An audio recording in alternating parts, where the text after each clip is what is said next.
Hello అండి, అందరికీ నమస్తే ఫ్రెండ్స్. ఈరోజు మన వీడియో వచ్చేసి 2 కేజీల టమాటాలకి లెక్క చెప్తున్నానండి.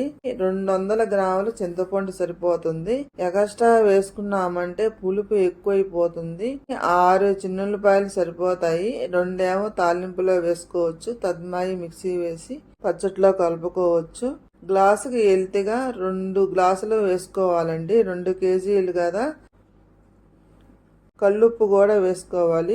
మనం కారం ఎంతైతే తీసుకున్నామో గ్లాస్తో, ఆ గ్లాస్తోనే ఉప్పు 2 గ్లాసులు పోసుకోవాలండి. తాలింపుకి 2 గ్లాసులు నూనె పోసుకోవాలి.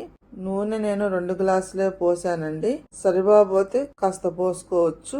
చూడండి, నూనె పోసుకున్న తర్వాత తాలింపుకి కావాల్సిన పదార్థాలు 10 ఎండుమిరకాయ ముక్కలు కట్ చేసుకొని వేసుకోవాలి. మొత్తం చట్నీ అంతా పాడైపోతుంది కదా, అందుకని మనం కట్ చేసుకొని వేసుకోవాలి.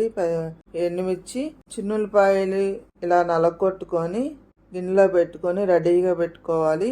కరివేపాకు రెబ్బలు ఒక 6-7 దూసుకొని ఇలా రెడీగా పెట్టుకోవాలి. కరివేపాకు రెబ్బలు, 2 స్పూన్లు మెంతులండి. మెంతులు నేను వేయించుకొని పిండి కొట్టుకొని ఫ్రిడ్జ్ లోనే పెట్టుకున్నాను. నేను అదే వేసుకున్నాను. 2 స్పూన్లు ఆవాలు, 6 స్పూన్లు పచ్చిపప్పు సరిపోతుందండి. పచ్చిపప్పు 6 స్పూన్లు సరిపోతాయి. జీలకర్ర 2 స్పూన్లు అండి. అన్నీ రెడీగా పెట్టుకున్న తర్వాతనే ప్రాసెస్ స్టార్ట్ చేసుకోవాలి పచ్చడికి.